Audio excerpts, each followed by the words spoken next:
ምን እንደሆነ ታውቃላችሁ? ትምህርታችሁ ሁሉን ነገር ይወስናል። አሁን ትምህርታችሁ ማለት ነው። ትምህርት የማይነካው ነገር የለም። መጽሐፍ ቅዱስ ላይ የሆነ የተስተካከለ ትምህርት ሲኖረን ጸሎቶቻችን እንደ መጽሐፍ ቅዱስ ይሆናሉ። አንድ መዝሙሮቻችን፣ አስተምሮቻችን፣ ኤቭሪቲንግ በቃ ቸርች ውስጥ የምናደርጋቸው ነገሮች በክርስትና ህይወታችን ውስጥ የምንለማመደ ልምምዶቻችን እንደ መጽሐፍ። ስለዚህ ትክክለኛ የሆነ የእግዚአብሔር ቃል ስትማሩ በጣም ከብዙሃኑ ባይተዋር እየሆናችሁ ግን ትክክለኛ የሆነ ነገር ላይ እየቆማችሁ ነው የምትመጡት። ምክንያቱም ብዙሃኑ ያው በተለምዶ ነው መድረክ ላይ ካየው ስለሆነ የሚጀምረው ክርስትናውን ራሱ የሚድንበትንም ወንጌል ሰምቶ ብዙ የዳንም አማኝ ያው እየቀረ ስለሆነ ማለት ነው። እና ከብዙሃኑ ትለያላችሁ። የሆነ አሁን ቸርች ውስጥ ገብታችሁ አንዳንዴ ባይተዋር ትሆናላችሁ። ምክንያቱም የሚደረገው ነገር ሁሉ እንደ እግዚአብሔር ቃል አይደለም። እንደ እግዚአብሔር ቃል ኤቭሪቲንግ በቃ ማለት የሚሆነው ነገር ሁሉ እንደ እግዚአብሔር ቃል አይደለም እና አደገኛ የሆኑ ነገሮች ሁሉ ይሆናሉ ማለት ነው። አሁን አንዱ ተነስቶ ዘንበባና እኮ አርፋችሁ ቁጭ ማለት እንኳን የማይፈቀድላችሁ እንደው ቁጭ ባልክበት ከጎን ያለውን ሰውዬ ንካውና እንደዚህ በለው ትባላለህ። ለምንድን ነው የምነካው? እንደገና እሱ ብቻ አይደለም፣ እስቲ እጃችሁን ከጎናቸው ያለው ሰውዬ ላይ ጫኑ። ሰውዬ እጁ የት ሆኖ እንደመጣ የታቅና ነው እጁን ላይ ማስጨነው መጽሐፍ ቅዱሳዊ አይደለም። እጅ መጫን ዝም ብሎ ነገር ይመጣ አይደለም። ጳውሎስ እንኳን ለጢሞቴዎስ ዝም ብለህ ፈጥነህ እጅህን አትጫን ብሎታል። እና ጢሞቴዎስን ለሚያክል ሰው ማለት ነው እጅ መጫን ለቤተ ክርስቲያን ሽማግሌዎች፣ አውቶሪቲ ላላቸው ሰዎች፣ ለሚታመኑ ሰዎች የሚሆን ነገር ነው እንጂ ከጎን ያለው ሰውዬ ዝም ብላችሁ እጃችሁን እንዳታስጭኑ። ምን አይነት ስፕሪት እንደሚተላለፍባችሁም አታውቁም። መጽሐፍ ቅዱሳዊ አይደለም። በዓለም ላይ በአሜሪካ፣ በአውስትራሊያ ቤትም ሂዱ የትኛውም አይነት ቸርች ውስጥ እንደዚህ አይነት ነገር አታገኙም። ኦንሊ የምታገኙት አበሻ ቸርች ሄድ ታገኛለህ። ለምን?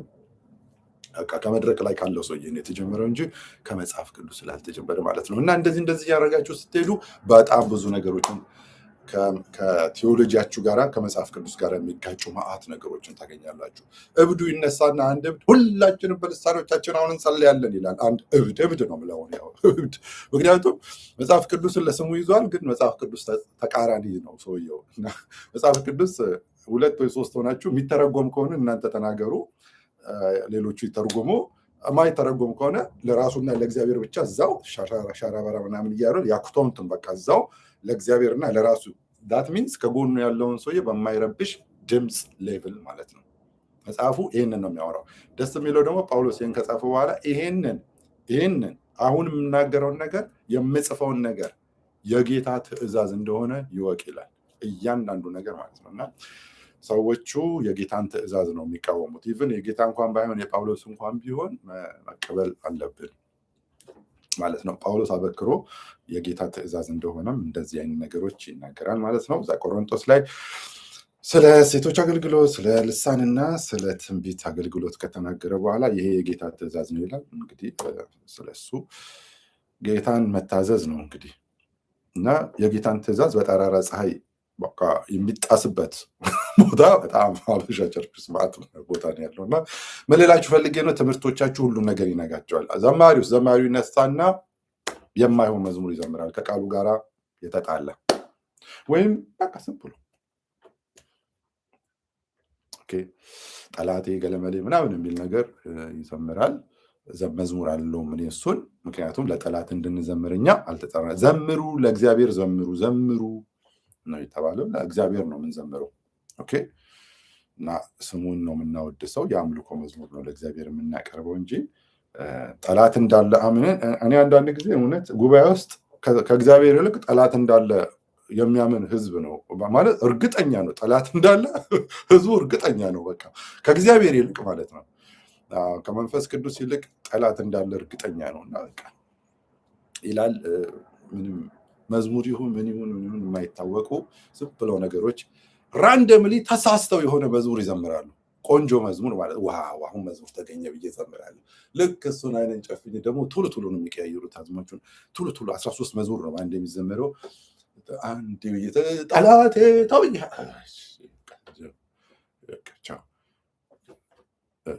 እና በቃ ስወዛገብ ነው ማለት ነው። እና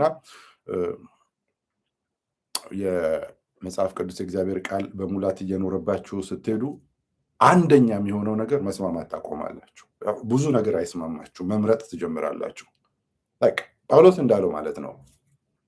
ጠንካራ ምግብ መልካምና ክፉን የመለየት ልቦና ላላቸው የለመደ ይላል፣ ኤክስፒሪየንስ የለመደ ልቦና ላላቸው ነው ይላል። እና መርጠው መምረጥ ስለሚችሉ ለነሱ አይከብዱ። ለእናንተ እንደዚህ አድርጌ ወተትን ጋትኳችሁ ነው የሚለው፣ ለሄ ላልበሰለ ሰው የሚሰጥ ማለት ነው። እና እየበሰላችሁ ስትሄዱ መምረጥ ነው የምትጀምሩት። ልክ በቃ አሁን ዝም ብሎ አሁን በፊዚካሊ እንኳን ህፃናቶች ሆነ ምንድን ነው ሁሉንም አፈሩንም ምኑንም ነው ወደ አፋቸው የምናደርገው። መንፈሳዊ ህፃንነትም እንደዛ ነው። እየበሰልን ስንሄድ በቃ ሰርግ ቤት እንኳን አሁን ስንጠራ እነሱ ይደርድሩት፣ እኛ ምን አገባን፣ ቢሆን ይደርድሩት፣ እኛ ግን የምንፈልገው ነው ፒክ የምናደርገው አይደል? በቃ መምረጥ ማለት ነው ይሄ ነው። እና እየመረጥን ነው የምንወስደው ማለት ነው። መንፈሳዊውንም ነገር መምረጥ እንጀምራለን። መምረጥ ስትጀምር ግን መምረጥ የማይችል ደግሞ መዓት ጉባኤ አለ። ከእሱ ጋር በቃ አብረህ ማች አታደርግም ማለት ነው። እሱ ሲዘል አንተ አትዘልም። ለምን እንደሚዘል ራሱ ግራ ይገባሃል። ምክንያቱም የሚያዘልል ነገር የለም ምንም ማለት ነው። እና ይጮሃል፣ ጩሁ ይባላል፣ አንተ አትጮህም። በልሳኖቻችን ጸልዩ ይላል፣ አንተ መጽሐፉ ይይዛል። የጌታ ትእዛዝ ትዝ ይልሃል፣ አታረገውም። ጉባኤ ውስጥ እነሱ ያረጋታል። እና ምን እንደምትሆን ግራ ነው የሚገባ ማለት ነው። ማንም ሲናገር እንደ እግዚአብሔር ቃል ይናገር ይላል። በንግግር የሚደረጉ ማናቸውም ነገሮች፣ ለምሳሌ ትምህርት ንግግር ነው፣ እንደ እግዚአብሔር ቃል ያስተምር። መዝሙር ንግግር ነው፣ በአንደበት ነው፣ እንደ እግዚአብሔር ቃል ይዘምር። ጸሎት ንግግር ነው፣ እንደ እግዚአብሔር ቃል ይጸልይ። ትንቢት እንደ እግዚአብሔር ቃል፣ ልሳን እንደ እግዚአብሔር ቃል፣ ማናቸው እንደ እግዚአብሔር ቃል ይናገር የሚለው በንግግር የሚደረጉ ማናቸውም ነገሮች እንደ እግዚአብሔር ቃል ያደርግ ነው የሚለው መጽሐፍ ቅዱስ። አብዛኛውን እንደ እግዚአብሔር ቃል አይደለም፣ አለመታደል ሆኑ ማለት ነው። እንግዲህ እወቁት። ስትማር ወደኋላ እየቀረ ነው የምትመጣው። ብቸኛ እየሆንክ ነው። አይጥምህም። ፒፕሉም ያደርገው አይገባህም። ያው እንደ አሁን ምንድን ነው ለቀኩኝ አይደል? ለእግዚአብሔር አንብቦ መዝሙር 103 ላይ ቁጥር 20 ላይ የእግዚአብሔር መልአክ ቃሉን የምትሰሙ ምናምን ይነበባል። የእግዚአብሔር እኮ ነው። ባለቤቱ ራሱ እግዚአብሔር ነው። ግን አሁን የኔን ቃል ይሰማሉ ይላል። ወዲያው ነው የሚቀየረው ማለት ነው። ፒፕሉስ አሜን በቃ። እና በጣም አስቸጋሪ ነው፣ በጣም አስቸጋሪ ነው። እና ከዚህ አሁን እዚህ ጉባኤ ውስጥ ብትሆኑ ምንድነው የምትሆኑት? እንዲህ ብለን ነው የምትቀው። ምክንያቱም ቃሉ መላእኮች የእግዚአብሔር መላእክቶች ናቸው፣ ከእግዚአብሔር ተልከው የሚመጡ መላእክቶች ናቸው እንጂ የእኛ መላእክቶች አይደሉም።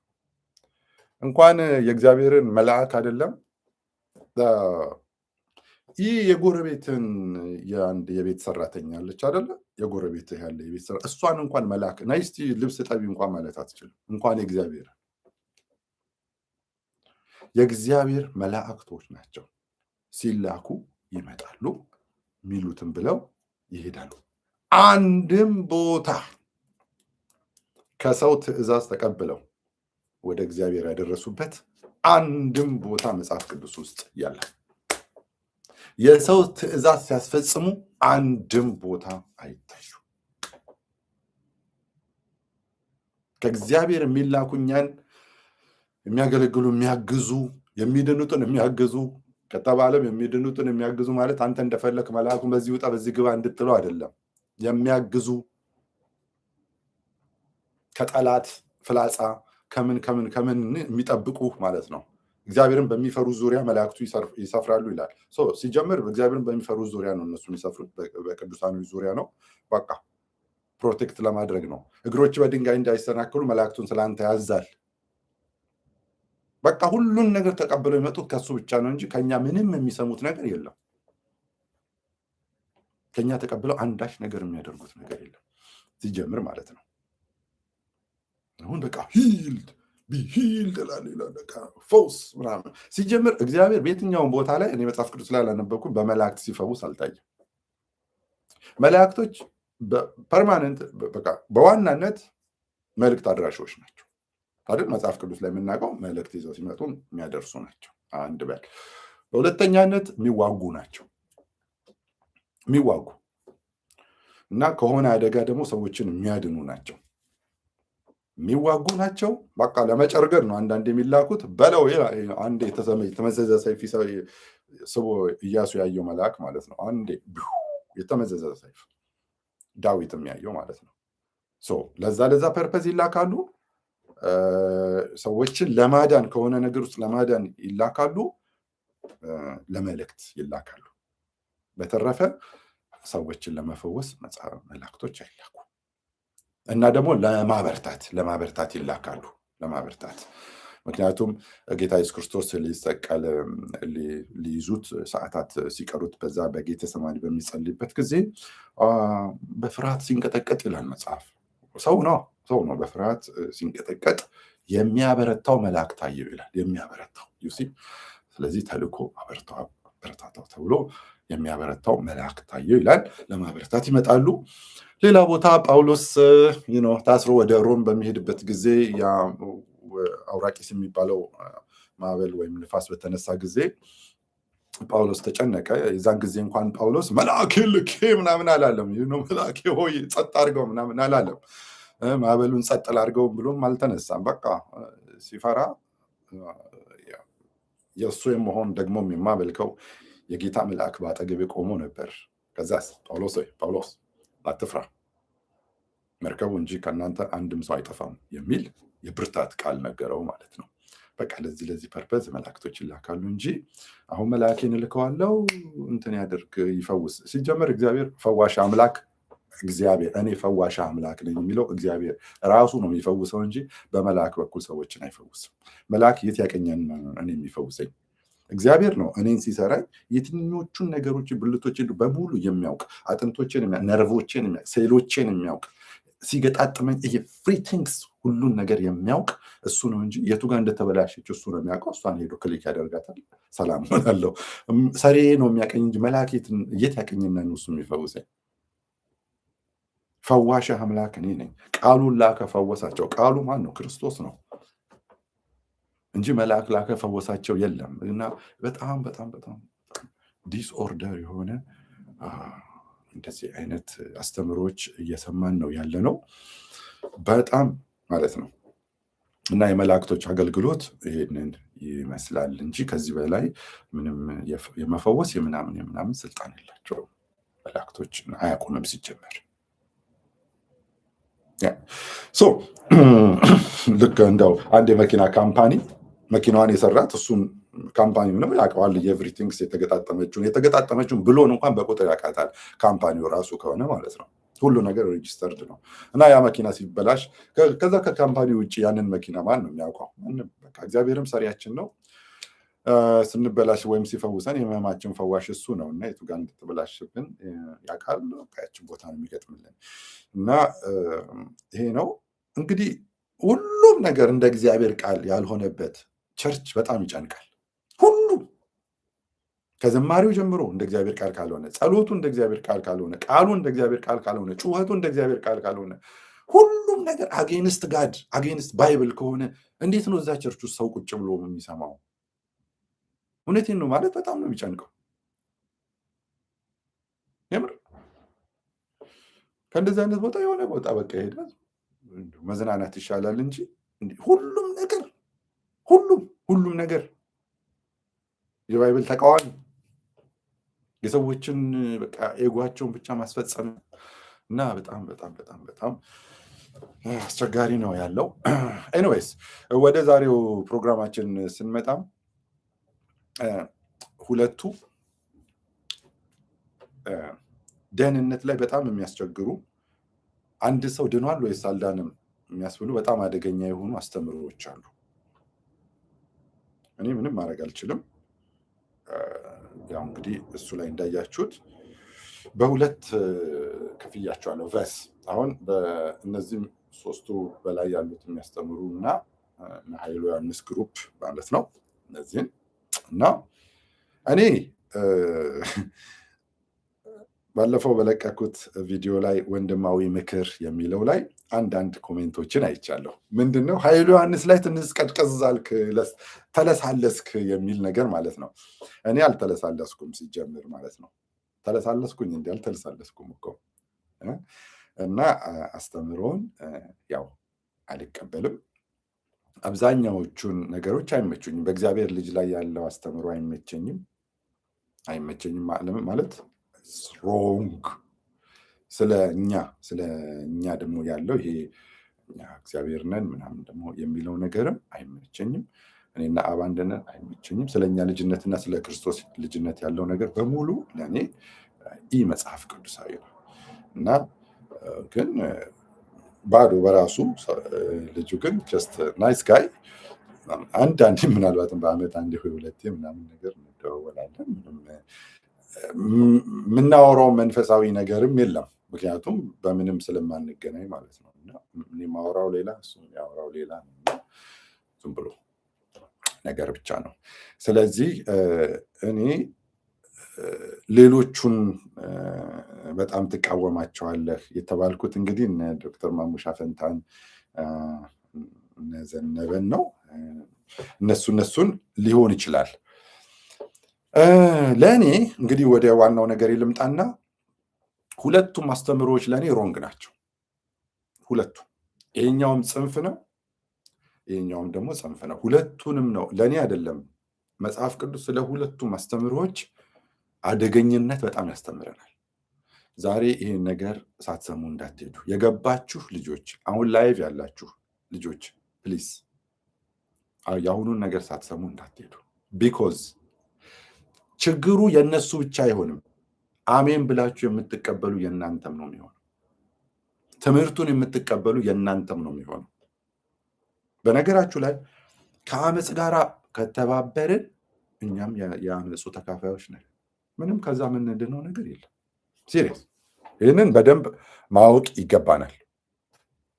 ኦኬ፣ ይሄ በጣም ግልጽ የሆነ ነገር፣ ግልጽ እንዲሆንላችሁ ያስፈልጋል። ሰው ስለ እግዚአብሔር የተጠቀሰውን ጥቅስ ወስዶ ስለ ራሱ ሲጠቀም ከዛ አንተ አሜን ስትል ያ ሰውዬ በእግዚአብሔር ቦታ ራሱን አድርጓል። በእግዚአብሔር ቦታ ማድረጉን ተስማምቻለሁ ማለት ነው። አሜን ማለት እሱ ነው። እና እነዛ ሰዎች ብቻ አይደሉም ተጠያቂዎች። በቃ በዛ ትምህርት ውስጥ በቃ ትምህርቱን ከተቀበለ እንደዛ ከሆነ የምታምኑት እነሱም አስተማሪዎቹም ተማሪዎቹም እንደሱ ናቸው የሆኑት ማለት ነው። አንድ ነው። ስለዚህ መጠንቀቅ አለብን እንደ አማኞች። አሁን የእግዚአብሔር ቃል ወገን ነው መሆን ያለብን። የምንወዳቸውን ሰዎች፣ ስልክ የምንደዋወላቸውን ሰዎች ወገን አይደለም መሆን ያለብን። እንደሱ ባይሆን እኔ የማውቃቸው ሰዎችን እንደዚህ አልቃወምም። እንደዚህ የሚባል ነገር የለም። የእግዚአብሔር ቃል ላይ አውቀዋለሁ አላውቀውም፣ ለምን የእናቴ ልጅ አይሆንም? ይሄ የህይወት ጉዳይ ነው። የእግዚአብሔር ቃል እኮ ነው። ኔቨር። ስለዚህ 15 ዓመት እኮ እሱ ቸርች ሄጃለሁ። ሂጂ፣ ከእግዚአብሔር ቃል የሚበልጥብሽ የለም። የምወደው አገልጋይ ነው፣ ውደጂው። ትምህርቱ ግን እንደ እግዚአብሔር ቃል ነው ወይስ አይደለም የሚለውን ነገር ግን መውሰድ አለብሽ ማለት ነው።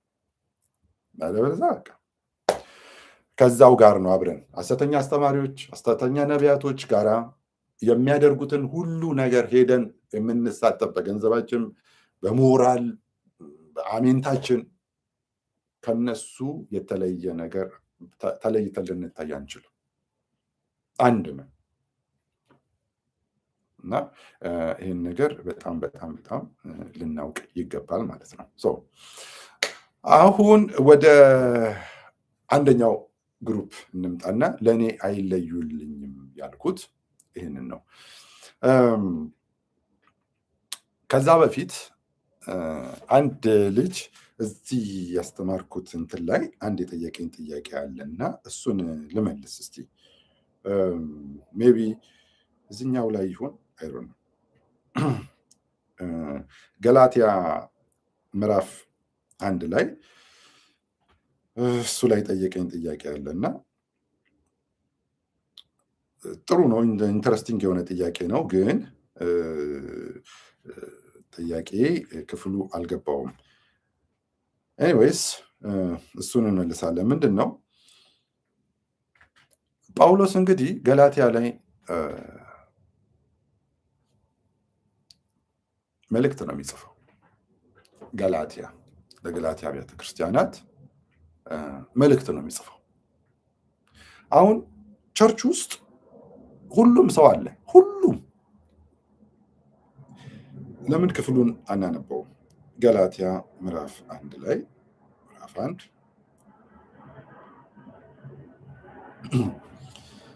ጥያቄያቸው ምንድነው? ባጭሩ ገላትያ ምዕራፍ 1 ላይ በኢየሱስ ክርስቶስ ከሙታን ባስነሳው በእግዚአብሔር አብ ሐዋርያ የሆነ እንጂ ከሰዎች ወይም በሰው ያልሆነ ጳውሎስ። እዚህ ጋር ሐዋርያነት በሰው የሚሾም ነገር እንዳልሆነ በዛው እያሰመራችሁበት ሂዱ። በእግዚአብሔር አብ ሐዋርያ የሆነ እንጂ ከሰዎች ወይም በሰው ያልሆነ ጳውሎስ። ስለዚህ አንድ ሰውዬ ሐዋርያነት እንደዚህ ደግድቆ ዘይት አፍስሶ ሐዋርያ አድርጌያለሁ ካለ ሮንግ። እሺ፣ ከኔ ያሉ ወንድሞች ሁሉ ወደ ገላትያ አብያተ ክርስቲያናት ከእግዚአብሔር ከአባታችን ከጌታችን ከኢየሱስ ክርስቶስ ሰላምና ለእናንተ ይሁን ይላል። ስለዚህ በክርስቶስ ጸጋ እናንተን ከጠራችሁ ከእርሱ ወደ ልዩ ወንጌል እንዴት ፈጥናችሁ እንዳለፋችሁ እደነቃለሁ ብሎ ነው ራሱ የሚጀምረው። ጳውሎስ ይህንን ቤተክርስቲያን ለገላትያ ሰዎች ሲጽፍ በቃ ከነቀፌታ ነው የሚጀምረው ማለት ነው።